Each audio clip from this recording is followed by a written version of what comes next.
Hello students, हमने पिछले video में हाइपोथैलेमस का आपको सारा कुछ बता दिया था। आपको इंट्रोडक्शन मैंने बता दिया इस चैप्टर का। अब हमने अपना न्यू ग्लैंड स्टार्ट करना है, पिट्यूटरी ग्लैंड, जिसको हम हाइपोफाइसिस भी कहते हैं। अगर आपने पिछली वीडियो नहीं देखी है तो आप उसको देख लें, तभी आपको कंटिन्यूटी में चैप्टर समझ आ पाएगा। तो मैं आपको यही कहूँगी कि आप पहले पिछला देख लें, फिर ही आपको ये समझ आ पाएगा। ठीक है, तो अब हम नेक्स्ट ग्लैंड स्टार्ट करने जा रहे हैं, जिसका नाम है पिट्यूटरी, जिसको हम एक अदर नेम से जानते हैं हाइपोफाइसिस। ठीक है, ये होता है एक्टोडर्मल इन ओरिजिन। ठीक है, कैसा ओरिजिन है इसका? एक्टोडर्मल। तो अब ये दो टाइप्स का मैंने आपको पहले भी बताया, and adeno hypophysis and neuro hypophysis.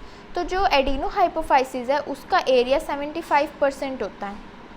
Means वो जो है ज़्यादा एरिया कवर कर रहा है, मतलब वो ज़्यादा पार्ट है, तो वो 75% है। न्यूरो हाइपोफाइसिस 25% है। ठीक है, अब 75% दो पार्ट से मिलकर बना है, pars distalis and pars intermedia. But जो पार्स इंटरमीडिया है वो डीजेनरेट हो जाता है फीटल लाइफ के दौरान। ठीक है, और ये अडल्ट में बहुत ही स्मॉल होता है, और जनरली एंटीरियर पिट्यूटरी की जो लोब है उसी के साथ फ्यूज्ड हो जाता है। ठीक है, और पार्स डिस्टेलिस ही बन जाता है। ठीक है, उसके बाद पार्स इंटरमीडिया जो है ये एक ही हार्मोन रिलीज़ करता है, मेलानोसाइट स्टिमुलेटिंग हार्मोन। ठीक है, और जो न्यूरो हाइपोफाइसिस है ये कोई भी हार्मोन प्रोड्यूस नहीं करता, बिकॉज क्योंकि ये जो हाइपोथैलेमस ने हार्मोन्स बनाए हैं ये उन्हीं को स्टोर करके रखता है और फिर उनको रिलीज़ करता है। ये अपना कोई भी हार्मोन नहीं बनाता है। ठीक है, उसके बाद अब एडिनो हाइपोफाइसिस कौन से हार्मोन रिलीज़ करता है, अब हमने वो पढ़ने हैं। तो ग्रोथ हार्मोन, जिसको हम सोमैटोट्रोफिक हार्मोन या फिर सोमैटोट्रोफिन भी कहते हैं। ठीक है, ये जो है एक अकेला हार्मोन है एडिनो हाइपोफाइसिस का, जो कि डायरेक्टली जनरल बॉडी सेल पर एक्ट करता है। ठीक है, which directly act on general body cell, body के जो जनरल सेल्स हैं उन पर एक्ट करता है। ठीक है, वाइल जो अदर हार्मोन होते हैं वो दूसरे सेल्स पर एक्ट करते हैं। ठीक है, तो ये जो सिक्रीट होता है या फिर फॉर्म होता है वो इसको कौन फॉर्म करते हैं? सोमैटोट्रोफिक सेल्स, जिनको हम एसिडोफिल सेल्स कहते हैं। एसिडोफिल्स और बेसोफिल सेल्स मैं आपको बता देती हूँ। एसिडोफिल सेल्स होते हैं जो कि एसिडिक डाई से स्ट्रेन करने पर, ठीक है, तो वो एसिडोफिल सेल्स होते हैं। और बेसोफिल सेल्स होते हैं जब हम बेसिक डाई से उनको स्ट्रेन करते हैं, तो वो बेसोफिलिक सेल्स होते हैं। ठीक है, तो ये दो टाइप के सेल्स होते हैं, लेकिन ये जो है ये एसिडोफिलिक सेल है। ठीक है, उसके बाद इसका इफ़ेक्ट जो होता है वो ग्रोथ पर भी होता है और मेटाबॉलिज्म पर भी होता है। तो इसका मेनली इफेक्ट जो है दो ही पे होता है, एक ग्रोथ पे और एक मेटाबॉलिज्म पे बॉडी के। ठीक है, अब ग्रोथ पे कैसे इफेक्ट होता है अब हम ये पढ़ेंगे। माइटोसिस को स्टिमुलेट करेगा। ठीक है, मीन्स डिवीजन करवाएगा। ठीक है, और क्या करेगा, जो सेल्स हैं उनका नंबर इंक्रीज़ होगा। अब डिवीजन कराएगा तो नंबर तो ऑब्वियसली इंक्रीज़ होगा ही, और इलोंगेशन हो जाएगी स्केलेटन की। अब नंबर ऑफ सेल्स बढ़ेंगे तो बॉडी ग्रोथ करेगी, और फिर क्या होगा, स्केलेटन भी इलोंगेट होगा, लंबा होगा, मसल्स भी मैच्योर होंगे, ज़्यादा मसल्स होंगे। ठीक है, तो अब इफ़ेक्ट है मेटाबॉलिज्म का। मेटाबॉलिज्म में क्या होता है, कैल्शियम का एब्जॉर्प्शन होता है इंटेस्टाइन से। इंटेस्टाइन से कैल्शियम को एब्जॉर्ब किया जाता है मेटाबॉलिज्म में। प्रोटीन एनाबॉलिज्म, प्रोटीन की सिंथेसिस कराएगा। ठीक है, इसलिए क्या होगा, कैल्शियम भी इंटेस्टाइन से ले लिया है तो कैल्शियम भी हो गया, और प्रोटीन का फॉर्मेशन करा रहा है, सिंथेसिस करा रहा है, तो प्रोटीन का एनाबॉलिज्म भी होगा। और क्या करेगा, हिपैटोसाइट सेल्स को स्टिमुलेट करेगा ताकि वो रिलीज़ करें शुगर ब्लड में। हिपैटोसाइट सेल्स होते हैं लीवर के सेल्स। ठीक है, तो लीवर के सेल्स को स्टिमुलेट करेगा ताकि वो जो है शुगर को रिलीज़ करें ब्लड में। ब्लड में शुगर रिलीज़ होगी तो वो जो है इंसुलिन के बिल्कुल अपोजिट हो जाएगी, बिकॉज इंसुलिन का काम होता है शुगर लेवल को कम करना। ठीक है, कम करना। तो अब शुगर जो है ब्लड में ज़्यादा हो गई है तो ये इंसुलिन के बिल्कुल एंटागनिस्ट हो गया है, तो इसी को हम डायबिटोजेनिक इफेक्ट कहते हैं। ठीक है, बिकॉज शुगर ब्लड में रिलीज़ हो रही है तो अब इंसुलिन के बिल्कुल एंटागोनिस्टिक मीन्स अपोजिट इसका इफेक्ट हो रहा है, तो ये क्या होगा, डायबिटोजेनिक इफेक्ट है। ठीक है, ये इम्पॉर्टेंट था। इसके बाद अब हमने हाइपोसिक्रीशन पढ़नी है कि अगर हमारा ग्रोथ हार्मोन जो है वो कम अमाउंट में रिलीज़ होगा तो क्या होगा अगर उसकी हाइपोसिक्रीशन हो जाएगी। तो अगर उसकी हाइपोसिक्रीशन हो जाएगी तो अगर मतलब कि चाइल्डहुड के टाइम पे या फिर प्यूबर्टी से पहले अगर ग्रोथ हार्मोन कम अमाउंट में रिलीज़ हो रहा है तो उससे ड्वार्फिज़म हो जाएगा, या फिर हम इसको पिट्यूटरी ड्वार्फिज़म भी कह सकते हैं। तो हम इसको एटिलियोसिस का नाम देते हैं जब ड्वार्फिज्म हो जाता है चाइल्डहुड स्टेज में, पिट्यूटरी से पहले वाली स्टेज में, तो हम उसको ड्वार्फिज्म कहते हैं और उसको हम एटिलियोसिस कहते हैं। और जो ड्वार्फ पर्सन है, जो छोटा पर्सन है, उसको हम मिडगेट कहते हैं। क्या कहते हैं? मिडगेट। ठीक है, इसकी हाइट भी छोटी होगी, इसके हाथ भी छोटे होंगे, इसके पैर भी छोटे होंगे। ठीक है, अब उसके बाद हम प्यूबर्टी की बात करते हैं। अगर प्यूबर्टी में कम रिलीज हो रहा है ग्रोथ हार्मोन प्यूबर्टी के टाइम पर, उस स्टेज पर, तो उसको हम एक्रोमिक्रिया कहते हैं। ठीक है, इसमें नॉर्मल हाइट होती है बट जो हैंड और फीट्स होते हैं वो स्मॉल होते हैं। और अगर ज़्यादा सिक्रीशन हो जाएगी ग्रोथ हार्मोन की बिफोर प्यूबर्टी या फिर ड्यूरिंग चाइल्डहुड, एडोलेसेंस के टाइम पर, तो जाइजेंटिज्म हो जाएगा, हाइट भी बड़ी हो जाएगी और बोन्स भी ज़्यादा ग्रोथ करेंगी, स्केलेटन भी ग्रोथ करेगा। ठीक है, और लेकिन प्यूबर्टी के टाइम पर हम इसको एक्रोमेगैली नाम से कहते हैं। ठीक है, इसमें हाइट नॉर्मल होती है बट जो हैंड और फीट होते हैं वो लॉन्ग होते हैं। तो ये मैंने आपको हाइपोसिक्रीशन हाइपर सिक्रीशन बताई ग्रोथ हार्मोन की। अब ग्रोथ हार्मोन ही हम देख रहे हैं कि कैसे, ये क्या है कि ग्रोथ हार्मोन जो होता है उसको हम सोमैटोट्रोफिन सोमैटोट्रोफिक हार्मोन कहते हैं। ठीक है, मैंने आपको पीछे बताया था। अब ये बोन है। ठीक है, बोन में एक प्लेट होती है जिसे हम एपिफिजियल प्लेट कहते हैं। ठीक है, क्या कहते हैं? एपिफिजियल प्लेट, जो कि प्यूबर्टी में क्या हो जाती है? बंद हो जाती है। अब जब तक प्यूबर्टी नहीं आती तब तक ये इलोंगेट होती रहती है, बढ़ती रहती है, बढ़ती रहती है। बट जैसे प्यूबर्टी आ जाती है ये क्लोज हो जाती है प्लेट, अब ये और इंक्रीज़ नहीं होगी, तो इसलिए स्केलेटन भी इंक्रीज़ नहीं होगा, इलोंगेट नहीं होगा। ठीक है, काइफोसिस क्या होता है? काइफोसिस मीन्स जैसे अगर हम उसको हिंदी में कहें तो कुबड़ा। ठीक है, तो वो जो हो जाता है, क्या होता है कि हाइट बढ़ जाती है, जिससे क्या हो जाता है कि ज़्यादा इंक्रीज हो जाती है हाइट, तो बैक पे एक हम्प सा बन जाता है, मीन्स एक इलोंगेशन आ जाती है, तो उसको हम काइफोसिस नाम देते हैं। ठीक है, उसके बाद थायराइड स्टिमुलेटिंग हार्मोन की मैं आपको बताऊं तो थायरोट्रोफिन। ठीक है, हम इसको थायराइड स्टिमुलेटिंग हार्मोन भी कहते हैं और थायरोट्रोफिन भी कहते हैं। ये कौन से सेल से मिलकर बनता है? थायरोट्रोफ सेल से, जिन्हें हम बेसोफिलिक, मैंने आपको पीछे बताया बेसोफिलिक सेल्स क्या होते हैं, जिनको हम बेसिक डाई से स्ट्रेन करते हैं। ठीक है, तो ये थायरोट्रोफ सेल से फॉर्म होता है। इसके दो काम होते हैं, एक तो ग्रोथ कराना थायराइड ग्लैंड की, क्योंकि ये थायरोट्रोफिन हार्मोन है, तो ऑब्वियसली ये थायराइड ग्लैंड की ग्रोथ कराएगा और थायराइड को स्टिमुलेट करेगा ताकि वो थायरोक्सिन रिलीज कर सके, और थायरोक्सिन को हम T4 भी कहते हैं। ठीक है, उसके बाद नेक्स्ट जो है एड्रीनो कॉर्टिकोट्रोफिक हार्मोन या फिर कॉर्टिकोट्रोफ सिक्रीशन। ठीक है, कॉर्टिकोट्रोफिन सिक्रीशन जो होती है वो कॉर्टिकोट्रोफ सेल्स करते हैं, वो भी बेसोफिलिक होते हैं नेचर में, और क्या करते हैं? एड्रीनल कॉर्टेक्स को स्टिमुलेट करते हैं ताकि वो ग्लूकोकॉर्टिकोइड्स को रिलीज़ कर सके। ठीक है, क्या कर सके? ग्लूकोकॉर्टिकोइड्स को रिलीज़ कर सके, एड्रीनल कॉर्टेक्स स्टिमुलेट करते हैं। ठीक है, इनको कौन स्टिमुलेट करता है? एड्रीनोकॉर्टिकोट्रोफिन स्टिमुलेट करता है एड्रीनल कॉर्टेक्स को ताकि वो ग्लूकोकॉर्टिकोइड को रिलीज़ कर सके। उसके बाद आता है गोनेडोट्रोफिन या फिर गोनेडोट्रोफिक हार्मोन। ये जो हैं फॉर्म्ड होते हैं बाय गोनेडोट्रोफ सेल्स या फिर इन्हीं का दूसरा नाम है बेसोफिलिक सेल्स। ठीक है, मतलब बेसोफिलिक है नेचर में, आप ये कह सकते हैं। उसके बाद इन्हीं में गोनेडोट्रोफ मैंने आपको बताए हैं कि FSH होते हैं, LH होते हैं। FSH में फॉलिकल स्टिमुलेटिंग हार्मोन कहते हैं, इसकी फुल फॉर्म ये है। ठीक है, ये और मेल में जो होते हैं क्या करते हैं? स्पर्मेटोजेनेसिस करते हैं, स्पर्म फॉर्मेशन कराते हैं। Spermato means sperm and genesis means formation, तो इनका काम फॉलिकल स्टिमुलेटिंग हार्मोन का काम मेल में स्पर्मेटोजेनेसिस कराना है। ठीक है,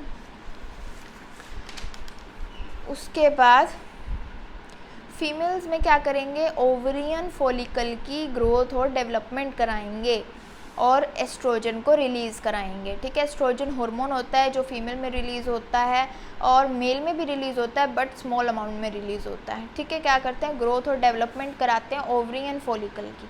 उसके बाद ल्यूटिनाइजिंग हार्मोन की बात करें या फिर ICSH की बात करें, मीन्स फुल फॉर्म उसके इंटरस्टिशियल सेल स्टिमुलेटिंग हार्मोन है। मेल्स में इंटरस्टिशियल और लीडिंग सेल्स जो होते हैं उनको क्या करते हैं? टेस्टोस्टेरोन जो है उनको स्टिमुलेट किया जाता है ताकि वो टेस्टोस्टेरोन मीन्स एंड्रोजन को रिलीज़ करें, और फीमेल में ओवुलेशन कराते हैं और कॉर्पस ल्यूटियम को मेंटेन करके रखते हैं ताकि वो एस्ट्रोजन और प्रोजेस्टेरोन को रिलीज़ करते रहें। ये दो हार्मोन नेसेसरी होते हैं कॉर्पस ल्यूटियम की मेंटेनेंस के लिए। ठीक है,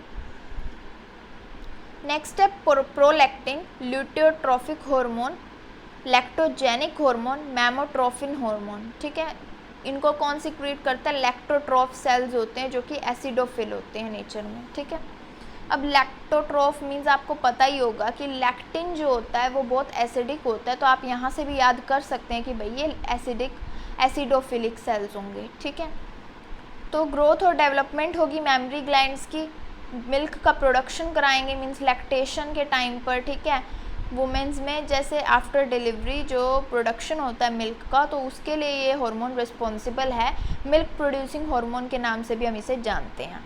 उसके बाद मेलानोसाइट स्टिमुलेटिंग हार्मोन, इनको कोर्टिकोट्रोफ सेल्स रिलीज़ करते हैं। ये क्या करते हैं? मेलानिन पिगमेंट रिलीज़ करते हैं, जो कि स्किन पिगमेंट होता है जो बॉडी के कॉम्प्लेक्शन के लिए, कलर के लिए रिस्पॉन्सिबल होता है।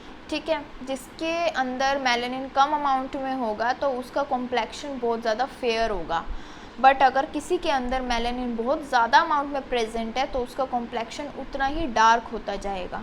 ठीक है, उसके बाद साइमन डिजीज़ किसे कहते हैं? साइमन डिजीज़ क्या होता है? जो हमारी इंटीरियर पिट्यूटरी होती है उसका डिस्ट्रक्शन हो जाता है, वो पिट्यूटरी ख़त्म हो जाती है, तो उसको हम साइमन डिजीज़ कहते हैं। पोस्टीरियर पिट्यूटरी क्या होती है? पोस्टीरियर पिट्यूटरी ये मैंने आपको पहले भी बताया कि कोई हार्मोन नहीं बनाती अपना। ठीक है, अब इसका काम क्या है? स्टोर करना और या फिर सिक्रीट करना। जैसे स्टिमुलस आता है ये सिक्रीट कर देती है हार्मोन, जो इसको हाइपोथैलेमस ने प्रिपेयर करके दिए हैं। ठीक है, हाइपोथैलेमस ने जो फॉर्म करके दिए हैं इसको हार्मोन, ये उनको रिलीज़ करता है। जैसे स्टिमुलस आता है ये उसकी रिक्वायरमेंट बॉडी में होती है, फील होती है कि भाई अब ये हार्मोन निकलवाना है, रिलीज़ करवाना है, तो तब ये रिलीज़ करता है। तो ये दो ही हार्मोन मैंने आपको बताए थे, एक सुप्राऑप्टिक न्यूक्लियाई से निकलता है एंटी डायूरेटिक हार्मोन जिसे हम वैसोप्रेसिन भी कहते हैं, और पैरावेंट्रिकुलर न्यूक्लियाई से ऑक्सीटोसिन निकलता है। अब ऑक्सीटोसिन नेचुरल नाम, अगर बॉडी से नेचुरली निकल रहा है तो हम उसको ऑक्सीटोसिन कहते हैं, बट अगर वो बॉडी से नहीं निकल पा रहा है, ठीक है, मतलब कि हमारे को उसको आर्टिफिशियली बॉडी में प्रोड्यूस कराना है, तो उसका नाम है पिटोसिन। जो आर्टिफिशियल हार्मोन या सिंथेटिक ऑक्सीटोसिन कह सकते हैं वो पिटोसिन होता है। ठीक है, ये नेचुरल नहीं है, ये हमने आर्टिफिशियली बॉडी को दिया in the form of injections या कुछ भी आप समझ सकते हैं। ठीक है, तो ये आर्टिफिशियल है, सिंथेटिक ऑक्सीटोसिन है जिसे हम पिटोसिन कहते हैं, बट फंक्शन दोनों का ही सेम होता है। ठीक है, कॉन्ट्रैक्शन कराते हैं स्मूथ मसल्स की। ठीक है, जो भी हमारे यूट्रस की स्मूथ मसल्स होती हैं उनको कॉन्ट्रैक्ट कराते हैं ताकि बर्थ जो है चाइल्ड का ईजी हो जाए। ठीक है, तो ये पार्चुरेशन प्रोसेस में यूज़ होता है ये हार्मोन, इसे हम बर्थ हार्मोन इसलिए कहते हैं। ठीक है, ये मायो एपिथेलियल सेल्स जो होते हैं मैमरी ग्लैंड के, जो मायो एपिथेलियल सेल्स होते हैं उनको क्या करता है? कॉन्ट्रैक्ट करवाता है। ठीक है, और इसको हम इजेक्शन, ये मिल्क का इजेक्शन कराते हैं, क्योंकि फॉर्मेशन जो है मिल्क की वो प्रोलैक्टिन कराता है,